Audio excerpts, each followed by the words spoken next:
नमस्कार, संसद टीवी में आपका स्वागत है। सुबह के 10 बज गए हैं और मैं प्रतिबिंब शर्मा हाजिर हूं अभी तक के तमाम अपडेट्स के साथ। अपडेट एट 10 में सबसे पहले नजर डाल लेते हैं आज के बड़े अपडेट्स पर।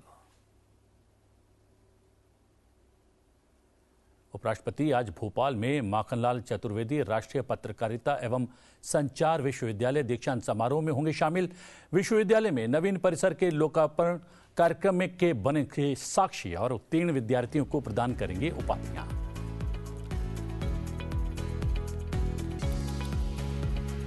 एशिया का सबसे बड़ा सम्मेलन और प्रदर्शनी केंद्र IICC दिल्ली के द्वारका में हो रहा है तैयार। प्रधानमंत्री नरेंद्र मोदी 17 सितंबर को IICC के पहले चरण का करेंगे उद्घाटन।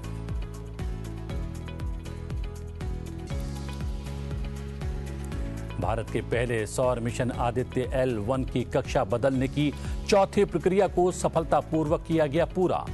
इसरो के ग्राउंड स्टेशन से मिशन की प्रक्रिया को किया गया ट्रैक।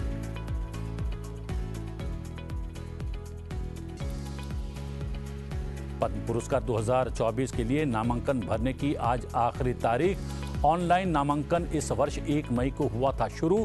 पुरस्कारों की घोषणा गणतंत्र दिवस पर। महान अभियंता भारत रत्न डॉक्टर M विश्वेश्वरैया की जयंती आज। प्रधानमंत्री नरेंद्र मोदी और लोकसभा अध्यक्ष ओम बिरला ने दी श्रद्धांजलि। प्रधानमंत्री ने कहा, इंजीनियर्स का नवोन्मेषी दिमाग और अथक समर्पण हमारे देश की प्रगति की रीढ़ की हड्डी।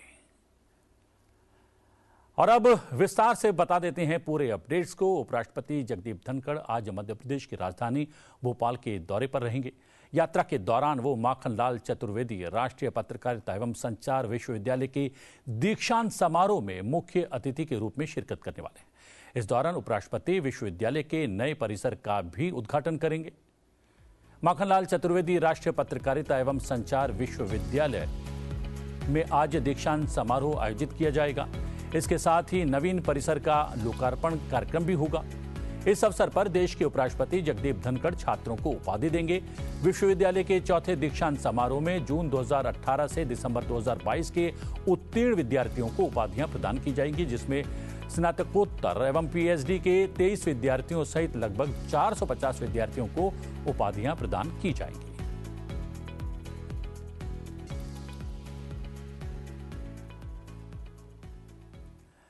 आज महान अभियंता भारत रत्न डॉक्टर M विश्वेश्वरैया के सम्मान में इंजीनियर्स डे मनाया जा रहा है।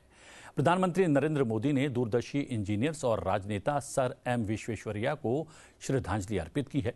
प्रधानमंत्री ने कहा है कि डॉक्टर M विश्वेश्वरैया पीढ़ियों को नव प्रवर्तन और राष्ट्र की सेवा करने के लिए प्रेरित करते रहते हैं। प्रधानमंत्री ने इंजीनियर्स डे पर सभी मेहनती इंजीनियर्स को बधाई दी और कहा कि उनका नवोन्मेषी दिमाग और अथक समर्पण हमारे देश की प्रगति की रीढ़ रहे हैं। बुनियादी ढांचे के चमत्कारों से लेकर तकनीकी सफलताओं तक उनका योगदान हमारे जीवन के हर पहलू को छूता है।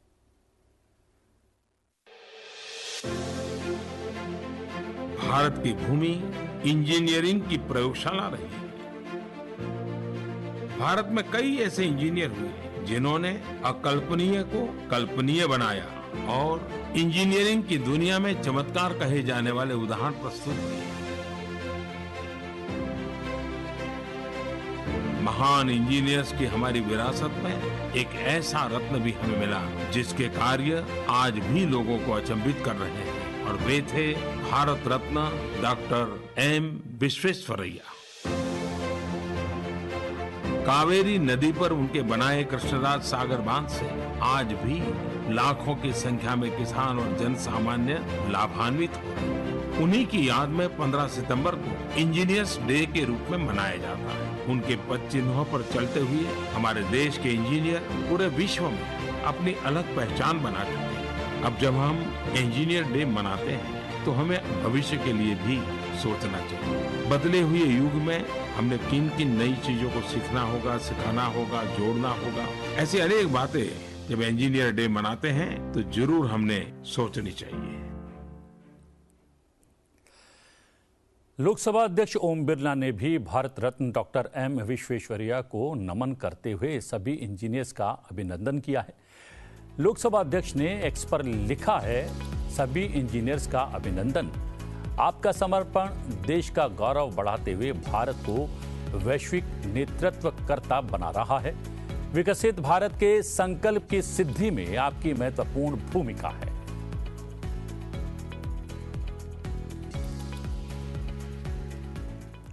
पूरी दुनिया में हर साल 15 सितंबर का दिन अंतर्राष्ट्रीय लोकतंत्र दिवस के रूप में मनाया जाता है। दुनिया में लोकतांत्रिक मूल्यों की स्थापना और उनके संरक्षण के लिए लोगों को जागरूक करने के उद्देश्य से अंतर्राष्ट्रीय लोकतंत्र दिवस मनाया जाता है। साल 2007 में संयुक्त राष्ट्र महासभा में एक प्रस्ताव पारित किया गया था। उसके बाद से दुनिया के सभी लोकतांत्रिक देशों में इंटरनेशनल डे ऑफ डेमोक्रेसी मनाया जाता है।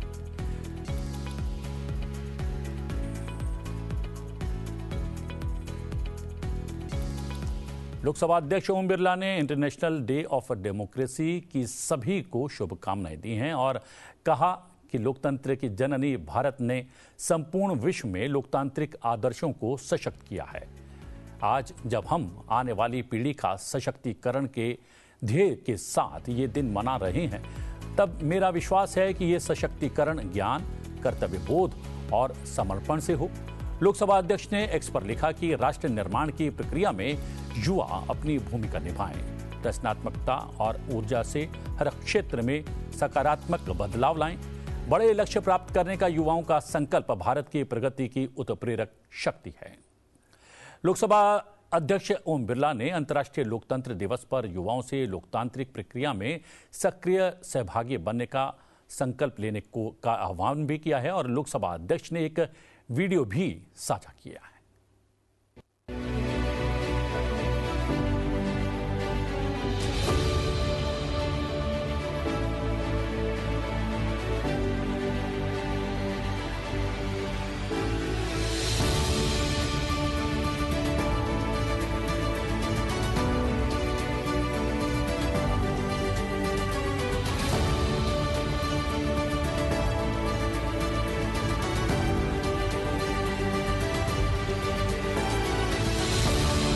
भारत का लोकतंत्र प्राचीनतम लोकतंत्र है। जब हम इतिहास को देखते हैं तो हमें लगता है कि कितने वर्षों पहले वेद से लेकर और कितने ही कार्यकाल रहे हैं, हर कार्य के अंदर हमारे जीवन की शैली के अंदर लोकतंत्र रहा है, हमारी परंपरा में लोकतंत्र रहा है, हमारे निर्णयों में लोकतंत्र रहा है। और इसीलिए आज भारत का लोकतंत्र सबसे बड़ा भी है, सबसे मजबूत भी है, निर्णायकदार भी है और हमने लोकतंत्र की शक्ति और ताकत को दुनिया को बताने का काम किया।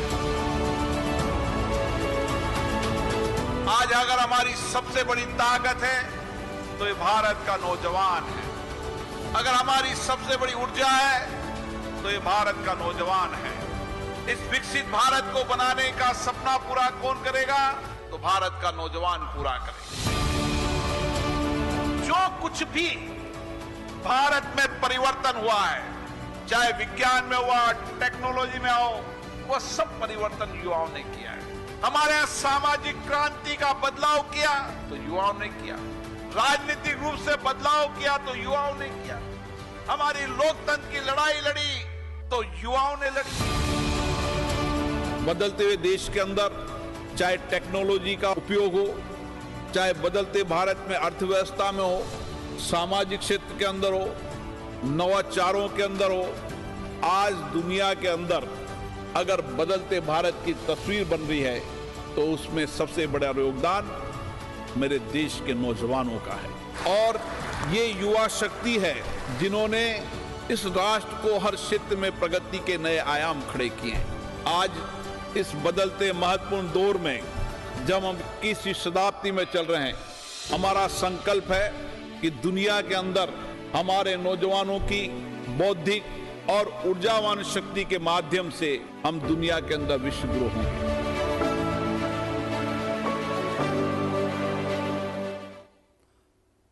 और अब बात करते हैं स्थायी समितियों की बैठकों की। आज राज्यसभा की कार्मिक, लोक शिकायत, कानून और न्याय पर स्थायी समिति की बैठक होने वाली है। बैठक में समिति सदस्य नोटरी की नियुक्ति विषय पर कुछ संस्थाओं के प्रतिनिधियों से चर्चा करेंगे। Federation of bar association of Tamil Nadu और पुडुचेरी और नोटरी एसोसिएशन गुजरात के प्रतिनिधि शामिल होंगे। संसदीय सौंद एनेक्सी एक्सटेंशन में समिति कक्ष 4 में दोपहर 3 बजे बैठक का आयोजन किया जाएगा।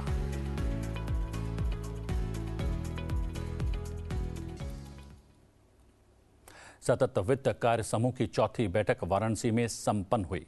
प्रतिनिधियों ने कार्य समूह के फोकस क्षेत्रों 2023 G20 सतत वित्त रिपोर्ट को अपनाने और 2023 डिलीवर के कार्यान्वयन पर बातचीत भी की। साथ ही एक स्थायी वित्त रोड मैप के निर्माण की दिशा में काम करने की प्रतिबद्धता जताई। चर्चाओं से परे G20 प्रतिनिधियों ने शहर के जीवंत रंगों और सांस्कृतिक विरासत का अवलोकन भी किया। इसके अलावा वित्तीय समावेशन के लिए वैश्विक साझेदारी की चौथी बैठक मुंबई में जारी है। GPFI बैठक के पहले दिन डिजिटल सार्वजनिक बुनियादी ढांचे के माध्यम से उच्च आर्थिक विकास के लिए MSME को सक्रिय करना विषय पर एक संगोष्ठी का आयोजन किया गया। प्रगति मैदान के नवीनीकरण और भारत मंडपम में G20 शिखर सम्मेलन के बाद दिल्ली मेगा कन्वेंशन सेंटर का उद्घाटन करने के लिए तैयार है। एशिया का सबसे बड़ा सम्मेलन और प्रदर्शनी केंद्र IICC द्वारका में तैयार हो रहा है। प्रधानमंत्री नरेंद्र मोदी 17 सितंबर को IICC के पहले चरण का उद्घाटन भी करने वाले हैं। IICC को व्यापार और उद्योग को आकर्षित करने के मकसद से बैठकों, सम्मेलनों और प्रदर्शनी जैसी गतिविधियों को बढ़ावा देने के लिए एक आधुनिक केंद्र के रूप में विकसित किया जा रहा है। परियोजना को 2 चरणों में विकसित किया जा रहा है। पहले चरण में एक सम्मेलन केंद्र और संबंधित सुविधाओं के साथ 2 प्रदर्शनी हॉल विकसित किए गए हैं। दूसरे चरण में 3 प्रदर्शनी परिसर, होटल, खुदरा दुकानें और कार्यालय स्थल शामिल होंगे। गौरतलब है कि 21 सितंबर 2018 को प्रधानमंत्री ने ही इसकी आधारशिला रखी थी। मेगा कन्वेंशन सेंटर से संबंधित और अधिक जानकारी के लिए देखते हैं ये खास वीडियो। कन्वेंशन सेंटर 60,000 वर्ग मीटर क्षेत्र में अत्याधुनिक सुविधाओं से लैस होगा। इसकी परिकल्पना एक आइकॉनिक रूफ संरचना के साथ की गई है जो समूचे कॉम्प्लेक्स का ताज होगा। इसमें देश का सबसे बड़ा ऑडिटोरियम होगा जिसमें 10,000 प्रतिनिधियों के बैठने की क्षमता होगी।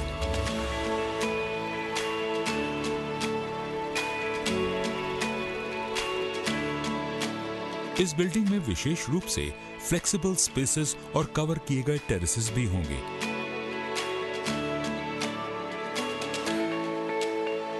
जिसके अंतर्गत एक प्लेनरी हॉल होगा जिसमें 6,000 लोग बैठ सकेंगे।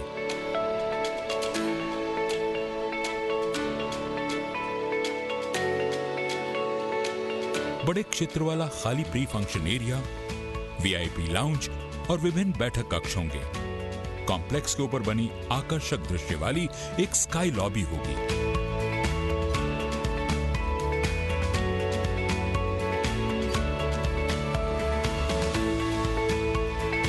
एक शानदार बॉलरूम होगा जिसमें 2,400 लोगों के बैठने की क्षमता होगी।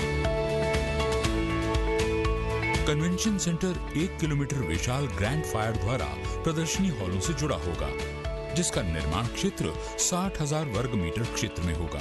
ये कन्वेंशन सेंटर और प्रदर्शनी हॉल में जाने वाले दर्शकों के लिए मुख्य आवागमन क्षेत्र होगा। यहाँ कैफे, रेस्टरूम और सूचना डेस्क जैसी सुविधाएं सुलभ होंगी। 5 प्रदर्शनी हॉलों के अतिरिक्त एक खुला प्रदर्शनी क्षेत्र होगा जहां 2,70,000 वर्ग मीटर से अधिक का बिल्टअप स्पेस उपलब्ध होगा। इनकी छतें रंगीले पैनलों और एक जीवंत पैटर्न से सुसज्जित होंगी जो इसकी विशेषता को परिभाषित करेंगी। इसका अग्रभाग मेहराब नुमा आकार में खुलेगा जो दर्शकों का स्वागत करता प्रतीत होगा और बाहरी प्रदर्शन क्षेत्र इस तरह बनेगा कि प्रदर्शनियां आम लोगों के बीच होती प्रतीत होंगी। बहुउद्देशीय एरिना एक आइकॉनिक मंडल आकृति है जिसमें आधुनिक LED से प्रकाशित अग्रभाग और रिट्रैक्टेबल छत बनी है। इसका बिल्टअप क्षेत्र 50,000 वर्ग मीटर का होगा और 20,000 लोगों के बैठने की क्षमता होगी। ये एशिया महाद्वीप में अपनी तरह का सबसे विशाल होगा। एरिना का अंदरूनी भाग पूरी तरह एडॉप्टेबल होगा जिसमें संगीत समारोहों से लेकर इंडोर स्पोर्ट्स कार्यक्रम तथा सम्मान एवं सांस्कृतिक गतिविधियों का आयोजन किया जा सकेगा। भारत के पहले सौर मिशन आदित्य L1 की कक्षा बदलने की चौथी प्रक्रिया को सफलतापूर्वक पूरा कर लिया गया है। भारतीय स्पेस एजेंसी इसरो ने कल देर रात इस प्रक्रिया को अंजाम दिया। इसके लिए कुछ देर के लिए थ्रस्टर फायर किए गए। इसरो ने एक्स पर पोस्ट करके ये जानकारी उपलब्ध करवाई है। इसरो ने बताया है कि इस ऑपरेशन के दौरान मॉरिशस, बेंगलुरु और पोर्ट ब्लेयर स्थित इसरो के ग्राउंड स्टेशन से मिशन की प्रक्रिया को ट्रैक किया गया है। अब 19 सितंबर को रात 2 बजे इसे लैंग्रेज पॉइंट L1 की कक्षा में स्थापित करने के लिए ऑर्बिट बढ़ाई जाएगी। इससे पहले इसरो ने 10 सितंबर को तीसरी बार आदित्य L1 स्पेसक्राफ्ट की ऑर्बिट बढ़ाई थी। केरल के कोझिकोड जिले में निपाह के प्रकोप के मद्देनजर ICMR ने घातक वायरस से निपटने के लिए राज्य द्वारा अनुरोधित एंटीबॉडी उपलब्ध करा दी है। राज्य को नमूनों का परीक्षण कराने में सक्षम बनाने के लिए ग्राउंड जीरो पर एक मोबाइल प्रयोगशाला भी भेजी गई है। भारतीय चिकित्सा अनुसंधान परिषद ICMR ने गुरुवार को कोझिकोड में मोनोक्लोनल एंटीबॉडी की डिलीवरी की। वायरस के इलाज के लिए एंटीवायरल ही सरकार के पास उपलब्ध एकमात्र विकल्प है। हालांकि इसका प्रभाव अभी तक चिकित्सीय रूप से सिद्ध नहीं हुआ है। इस बीच केंद्रीय स्वास्थ्य एवं परिवार कल्याण राज्य मंत्री डॉक्टर भारती प्रवीण पवार ने कोझिकोड में निपाह वायरस की रोकथाम के लिए उठाए गए तमाम कदमों की समीक्षा की और तैयारियों का जायजा लेने के लिए NIV पुणे का दौरा किया। विभिन्न क्षेत्र के विशेषज्ञों की केंद्रीय टीम भी हालात का जायजा लेने के लिए कोझिकोड पहुंच गई है। साथ ही जिले में निपाह वायरस के संक्रमण से निपटने के लिए जिला प्रशासन ने शिक्षण संस्थानों और कोचिंग इंस्टीट्यूट्स में 16 सितंबर तक अवकाश घोषित कर दिया है। कोझिकोड में इस वायरस के संक्रमण से 2 लोगों की मौत हो चुकी है। 3 अन्य लोग पॉजिटिव मिले हैं। संक्रमितों में एक 9 वर्षीय बच्चे की स्थिति गंभीर बनी हुई है। भारत के मुख्य न्यायाधीश DY चंद्रचूड़ ने गुरुवार को घोषणा की कि सुप्रीम कोर्ट को राष्ट्रीय न्यायिक डेटा ग्रिड से जोड़ दिया गया है, जो तालुका स्तर से लेकर राष्ट्रीय स्तर तक अदालतों में लंबित मामलों और निपटान दर से संबंधित डेटा का भंडार है। भारत के सर्वोच्च न्यायालय के राष्ट्रीय न्यायिक डेटा ग्रिड पोर्टल पर शामिल होने के साथ ही ई-कोर्ट परियोजना का प्रमुख प्रोजेक्ट पूरा भी हो गया है। सुप्रीम कोर्ट के NJDG पोर्टल पर भारतीय न्यायपालिका के सभी 3 स्तर उपलब्ध होंगे। NJDG पोर्टल देश भर की अदालतों में चल रहे लंबित और निपटाए गए मामलों से संबंधित डेटा का एक राष्ट्रीय भंडार है। अब एक क्लिक पर कोई भी व्यक्ति मामले से संबंधित जानकारी हासिल कर सकता है। इसके जरिए लंबित मामलों और मामलों के निपटान, मामलों के प्रकार, भारत के सर्वोच्च न्यायालय के वर्षवार विवरण जैसे आंकड़े प्राप्त किए जा सकते हैं।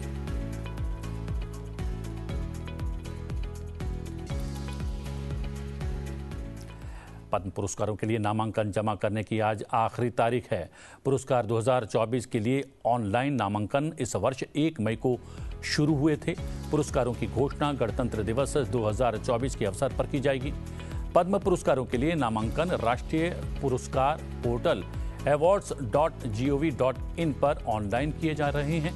पद्म पुरस्कारों में पद्म विभूषण, पद्म भूषण और पद्मश्री देश के सर्वोच्च नागरिक पुरस्कारों में से हैं। 1954 में स्थापित इन पुरस्कारों की घोषणा हर साल गणतंत्र दिवस के अवसर पर की जाती है।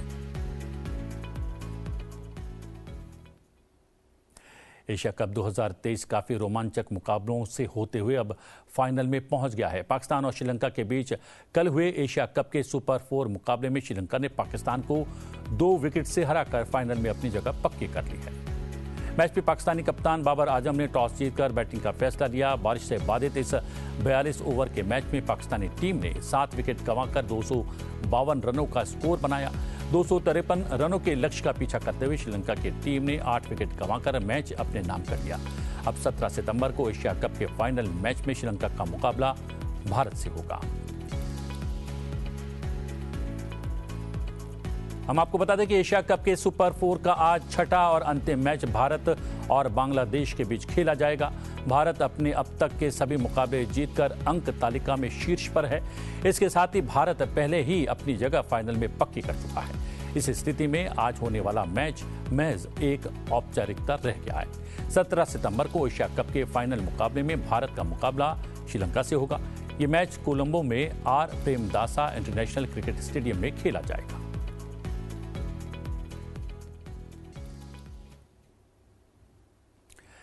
अठारह सितंबर को ओंकारेश्वर में आदि शंकराचार्य की 108 फीट ऊंची प्रतिमा का उद्घाटन होने वाला है। ओंकारेश्वर भगवान शिव के समर्पित 12 ज्योतिर्लिंगों में से एक है।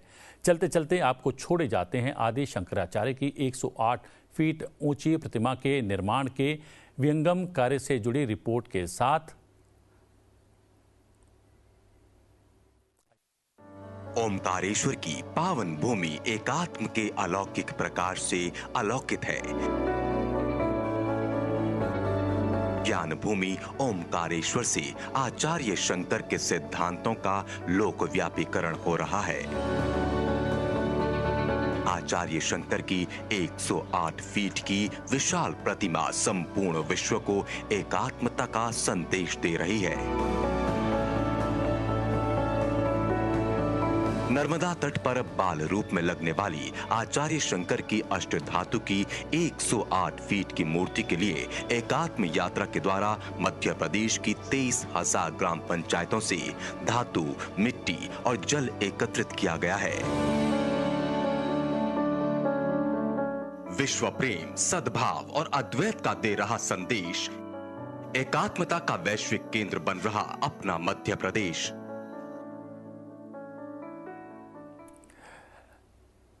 माफ कीजिएगा, अब है चलते चलते का समय। देश भर में 14 सितंबर हिंदी दिवस के रूप में मनाया गया।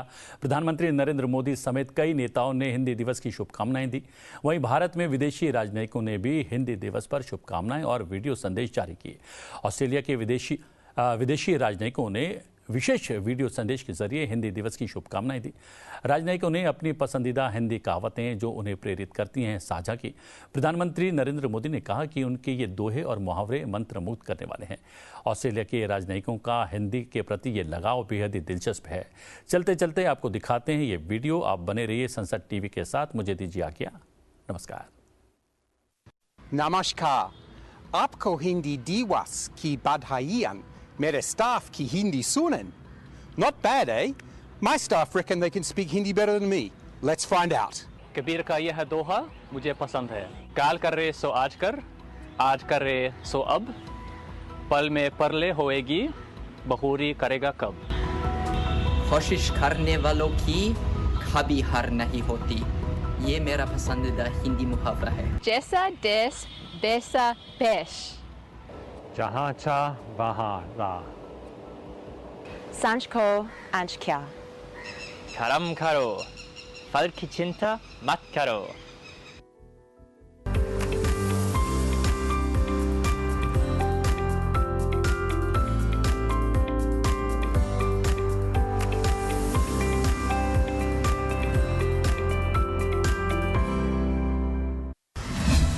अठारह से 22